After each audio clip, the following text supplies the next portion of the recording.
Bonsoir mesdames, bonsoir messieurs, une fois de plus, merci d'être au rendez-vous ce 19h sur Canal King Télévision à la conférence internationale sur la lutte contre les tempêtes de sable et des poussières qui se tient à Téhéran en Iran. La RDC, par la voix de son ministre d'État, ministre de l'Environnement, Bazaïba Massoudi, estime que la muraille verte dans la région, en plantant des arbres, constitue l'une des solutions à même de résoudre ce fléau. Image commentaire. Ce réchauffement de la planète est une conséquence de la pollution causée par les émissions de gaz à effet de serre dans l'atmosphère suite à l'industrialisation de nos économies. En matière de pollution, l'Afrique dans son ensemble n'est responsable que de 4% des pollutions mondiales.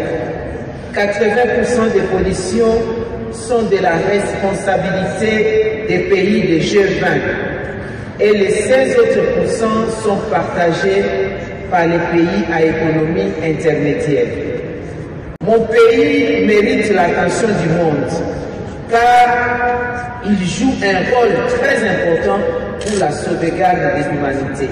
Voilà pourquoi nous réitérons nos remerciements à la République islamique d'Iran et les Nations Unies pour nous avoir invités à participer à cette rencontre importante. Pour revenir donc à la situation de lutte contre les tempêtes de sable et de poussière, nous sommes convaincus que la muraille verte dans la région où se posent ces phénomènes en plantant les arbres constitue la réponse basée sur la nature pour lutter contre ces phénomènes néfastes. Pour ce faire, la République démocratique du Congo est disposée à participer à tous les programmes en tant que pays membre des Nations Unies et pays solution à la lutte contre les changements climatiques. Pour finir, la République démocratique du Congo appelle avec insistance tous les pays responsables de la pollution à travers le monde qui ont pris leur engagement de participer à un montant de 100 milliards de dollars américains par an pour financer les projets d'adaptation et d'atténuation, de respecter cette résolution. Un État respectable civilisé respecte ses engagements. Nous n'avons plus de temps à perdre car les pertes et dommages sont énormes et cela va de la vie de toute l'humanité. Une délégation de la Corporation des journalistes congolais a rencontré le journaliste, le ministre, je veux dire, Patrick Mouyaya, ministre de la Communication, en ce qui concerne l'arrestation du journaliste Stanis Boujakera, correspondant de Jeune Afrique ici à Kinshasa. Image Jules Bolembe. Au cœur de leurs échanges, l'interpellation du journaliste congolais Stanis Boujakera, détenu dans les locaux du commissariat provincial de la police de Kinshasa depuis la soirée du vendredi 8 septembre 2023. D'après Israël Moutala, président de MILRDC, la délégation est venue exprimer sa peine face à cette arrestation. Donc nous sommes d'abord venus dire au ministre de la Communication et des Médias notre peine de voir un de nos confrères privé de sa liberté pendant plus de 48 heures. Nous sommes venus dire au ministre que cette situation nous afflige énormément et qu'il fasse tout ce qui est en son pouvoir pour que notre confrère Stanis Boujakera puisse recouvrer sa liberté d'aller et de venir.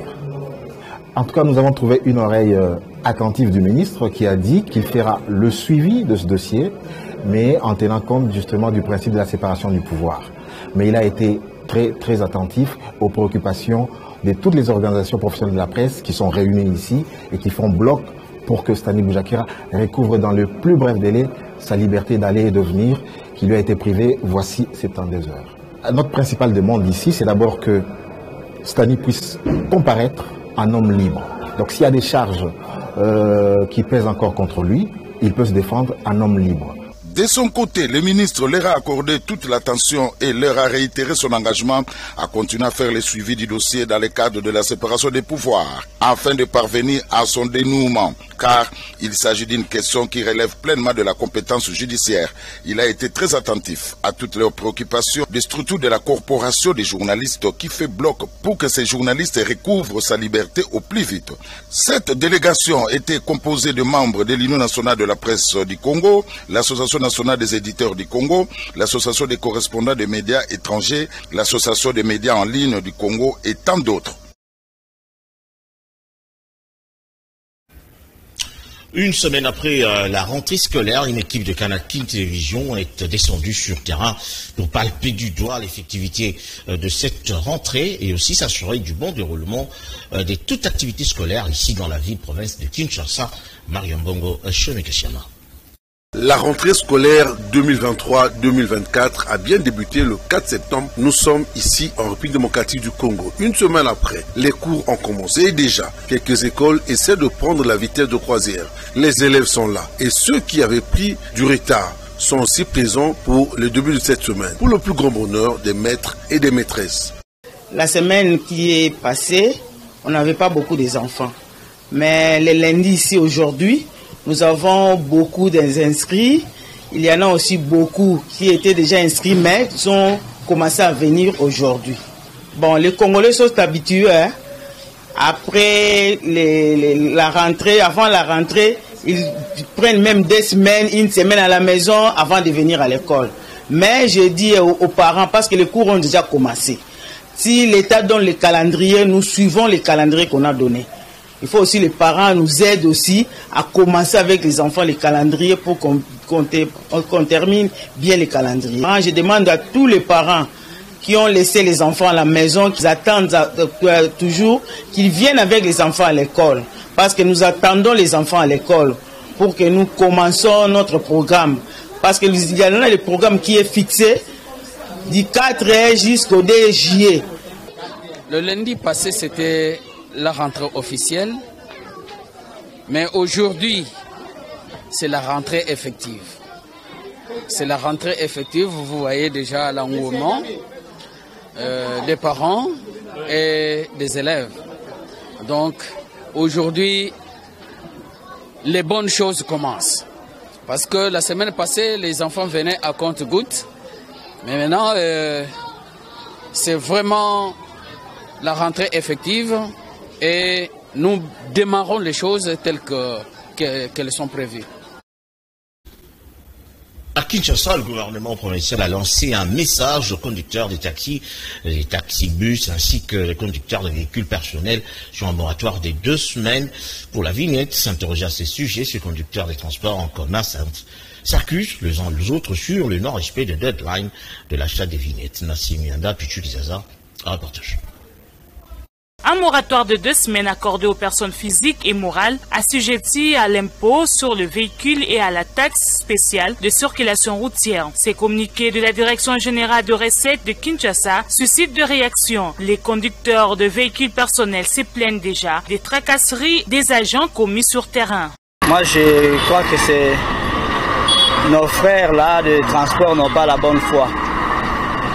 En tout cas, ils n'ont pas la bonne foi. Parce que si on peut leur accorder même 2-3 mois, ils ne seront jamais prêts. Ils continueront toujours à pousser des arguments. Parce qu'on le sait bien, nous sommes tous ici dans cette ville. Depuis qu'on a commencé à faire des vignettes, ça ne commence pas aujourd'hui. Ça date de longtemps. Les chauffeurs, ils ont toujours raison. Alors qu'ils nous tracassent même nous qui prenons les transports chaque jour. Il y a des demi-terrains, il y a des fois ils font la hausse des prix, mais pour payer la vignette, c'est tout un problème. Bon, quand même c'est aussi bien comme on les a accordés des semaines pour qu'ils puissent pas encore trouver des justifications, mais qu'ils fassent un effort de payer. Parce que cet argent-là, ça contribue aussi pour embellir la ville-province de Kinshasa. On a de construire des routes et ainsi de suite, c'est toujours avec cet argent-là. Donc ils aient quand même la bonne foi payer pendant ces 2 semaines qu'on les a accordées là et qui payent la taxe. La DGRK invite tous les propriétaires de véhicules de s'acquitter de leurs obligations fiscales pour éviter les pénalités prévues par les dispositions légales et réglementaires en la matière. Jules Boulembi Ndeko Zulu, célèbre journaliste à Canal King Télévision, responsable de la structure Je suis Funa 2023, réunit 50 points focaux de sa structure pour faire une évaluation des actions déjà menées et mettre en place de stratégies sur terrain à quelques mois des élections. Laetitia Lorenzo, Coupardola. Le temps presse, Jules Boulembi d'Indeko Zulu passe à la vitesse supérieure, raison pour laquelle ses leaders d'opinion et journalistes de son État a réuni autour de lui le dimanche 10 septembre dernier à Matongé 50 points focaux des 7 communes de la Funa qui composent sa structure Je suis Funa 2023 en vue de mettre en place des stratégies pour des actions sur terrain à quelques mois des élections. Le porte-parole de la structure Je suis Funa 2023 fait ici la restitution de cette rencontre. Toujours dans la perspective de voir comment est-ce que nous devons mettre des stratégies en place pour combiner les efforts ainsi que la perception, n'est-ce pas, de notre frère et ami Jules Boulembi par rapport aux élections à venir. Voilà pourquoi nous sommes réunis à Matongé sur le siège naturel de notre organisation. Ça va nous aider dans les jours à venir de planifier plusieurs actions, notamment la descente, comme on dit, la politique de porte à porte. On va aller sensibiliser certains de nos membres, mais également des sympathisants, pour voir comment est-ce que nous allons conduire ensemble, n'est-ce pas, cette stratégie pour gagner finalement les élections qui doivent venir. Nous sommes également en train d'élargir encore le cercle de réflexion pour permettre finalement que notre candidat, parce que nous sommes déjà prononcés comme, n'est-ce pas, alliés dans les élections à venir. Nous avons notre candidat Jules Boulembi Ndeko Zulu. C'est à lui finalement de définir les stratégies avec les membres. Alors c'était vraiment un jour important parce que ça réunit plusieurs personnes et dans 2-3 semaines on va faire des descentes également dans plusieurs autres districts parce que bon, on est réclamé par-ci par-là. Moi en tant que premier suppléant, j'ai l'honneur quand même de le dire. Donc désormais ça sera comme ça, nous allons parler des activités de Jules Boulembi. Nous allons également inviter ceux-là qui pensent nous soutenir d'une certaine manière, de venir, comme ça, ensemble, on doit arborer l'étendard, n'est-ce pas, de la réussite de notre frère Jules Boulembi. Parce qu'il était également question de présenter les suppléants, parce que bon, comme on le sait, chaque candidat doit nécessairement avoir ses suppléants. L'ossature est déjà bien en place pour aborder ces élections qui arrivent. Donc voilà, on a eu également le feedback des différents membres des points focaux, ce qui nous a permis également de comprendre encore davantage la monture, n'est-ce pas, de cette activité qui pointe déjà à l'horizon.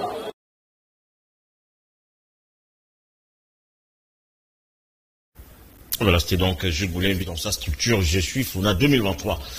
On poursuit cette édition pour dire que le commandant du secteur opérationnel Nord-Équateur, le général-major Kisebwe Lamcheni Isaac, qui a présidé le vendredi 8 septembre au camp Libenge Moké une parade générale. Marion Bongo.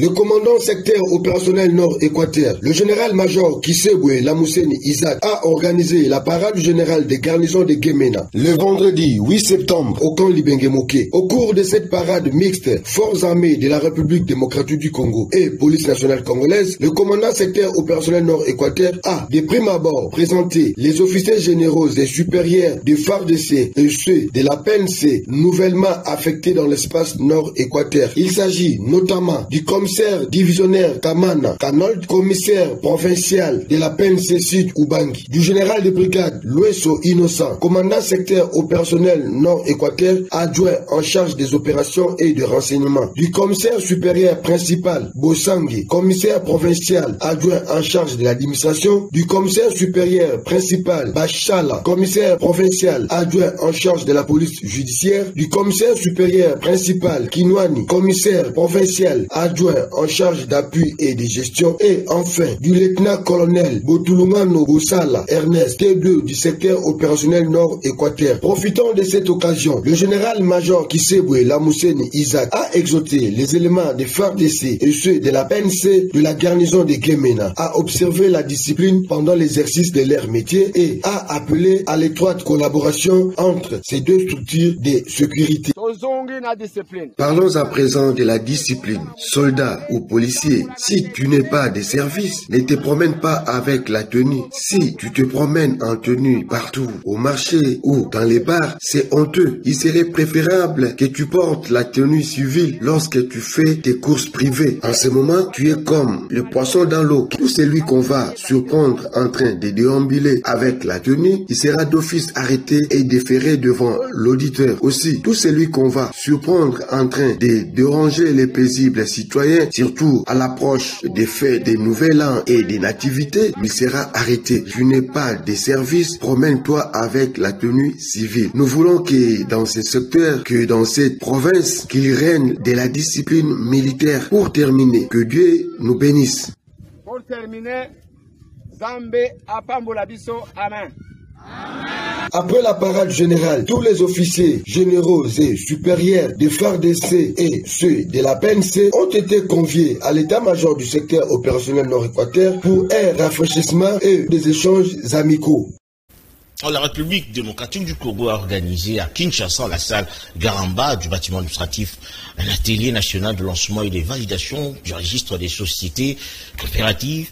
Il faut dire que le ministre de l'Agriculture, José Panda, a représenté les ministres d'État, ministre de Développement Rural, François Roubota, qui était empêché. Nous avons ici un reportage signé Christian Mananga.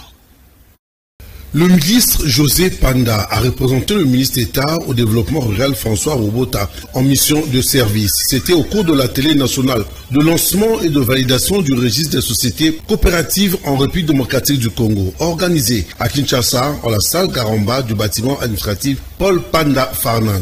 Parmi les objectifs globaux de cet atelier, c'était la validation du registre d'immatriculation des sociétés coopératives en République démocratique du Congo en vue de son opérationnalisation dans les jours à venir. Et aussi les objectifs spécifiques, paramétrer le service national des coopératives et organisations paysannes pour aboutir à la création d'un guichet unique d'immatriculation des sociétés coopératives en RDC.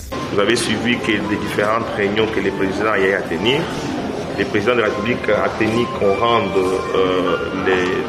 ces registres opérationnels pour permettre à ce que les paysans accèdent facilement au crédit et soient soutenus par la République. C'est une exigence du gouvernement et du président de la République. Ces travaux restent bénéfiques non seulement pour la population paysanne, mais également pour les gouvernants que nous sommes, pour qu'on arrive à mettre ensemble des synergies et arriver à soutenir la population paysanne qui du reste est de 70% de toute la population congolaise ensemble. Et donc le but maintenant de cet atelier est que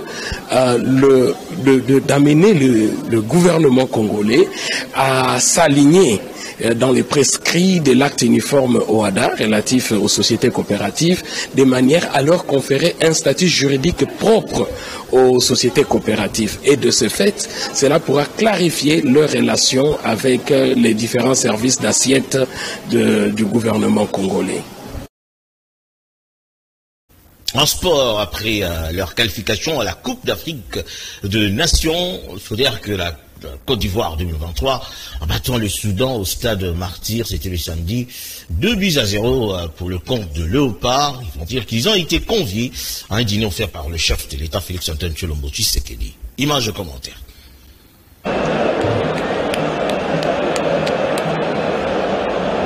Une qualification avec manière, c'est ce que le ferry congolais du ballon rond attendait et c'est fait. 2 buts de Théo Bongonda et Fiston Mayele ont mis en liesse la RD Congo dans son ensemble et en particulier les présidents de la République qui a daigné convier les léopards de la RD Congo victorieux devant les crocodiles du Nil du Soudan et qualifiés à la prochaine édition de la Coupe d'Afrique des Nations Côte d'Ivoire 2024. C'est dimanche 10 septembre à la période présidentielle à l'enceinte de l'Union africaine.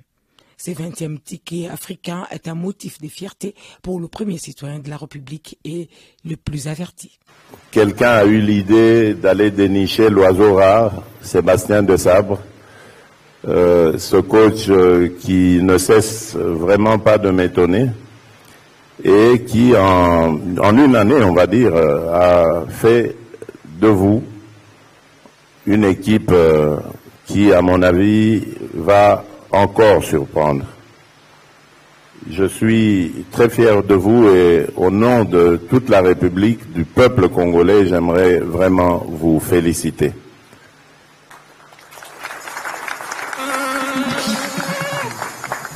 Et il a renchéri en rassurant et les joueurs et les supporters d'une préparation assidue pour la phase finale Côte d'Ivoire 2024 et d'y assister physiquement si les dispositions protocolaires permettent et les résultats aussi. Je disais tout à l'heure au sélectionneur que vous êtes tellement séduisant que j'ai envie aussi de vous voir dans une situation où vous êtes vraiment en difficulté pour voir votre capacité de réaction, de revanche comme ça. Et ça, je suis curieux de le savoir parce que je vois la hargne que vous avez et je crois que si vous êtes apte à remonter comme ça ce que qui était une situation désespérée pour nous, ça veut dire que sur le terrain, même en 90 minutes, en 90 minutes, si vous êtes en difficulté, vous pouvez être piqué à vif et redresser aussi une situation. Vous avez du caractère et ça j'aime beaucoup.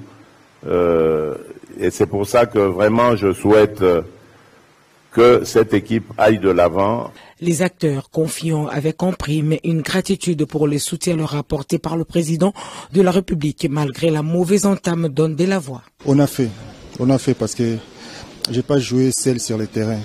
On a joué avec tous mes coéquipiers. On reste toujours dans ce chapitre pour vous montrer la joie qui a caractérisé finalement plusieurs sportifs quinois et congolais après cette rencontre entre la RDC et le Soudan dans différentes terrasses de la capitale. La liesse était au rendez-vous, images et commentaires.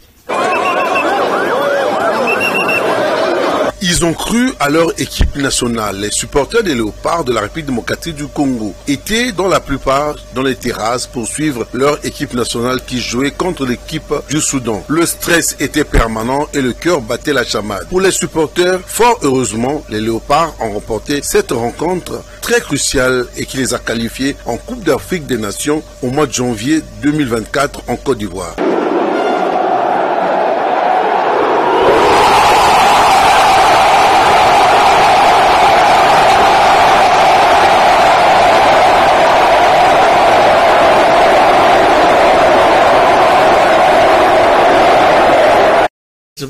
Voilà, sans les aléas directs. Voilà. Donc, il faut dire quand même qu'il y a eu des réactions par-ci par-là. Toujours dans le cadre de cette activité, images et commentaires. C'était d'abord une grande joie pour la nation de voir que notre pays est qualifié pour la CAN. Nous avons été surpris du fait de voir que la population a envahi l'espace de jeu. Il y a eu des désordres. Donc, moi, je pense que le gouvernement doit mettre des mesures en place pour éviter que la masse puisse entrer dans l'espace de jeu. Parce que cela ne donne pas une bonne image pour notre nation. Tout ce à quoi on a assisté ce jour-là, c'est juste à cause du relâchement de la police. La police s'est focalisée sur le match avant son commencement et tout au long du match, mais a complètement relâché ou complètement abandonné sa mission juste après le match au stade. Donc tout ce qu'on peut demander, c'est que lorsque ce genre d'activités sont organisées, lorsque ce genre de rencontres sont organisées, que la police puisse s'assurer que sa mission sera menée de bout en bout. C'est-à-dire qu'ils doivent être là du début, pendant, mais aussi jusqu'après après la rencontre pour s'assurer de la sécurité et des personnes, des biens, mais aussi de l'infrastructure elle-même. Parce que je crois que ce genre de dommages-là ne nous permettent pas de pouvoir avancer par rapport aux efforts qui sont fournis pour pouvoir maintenir le stade de Martyrs parmi les stades qui peuvent recevoir ce genre de compétition-là.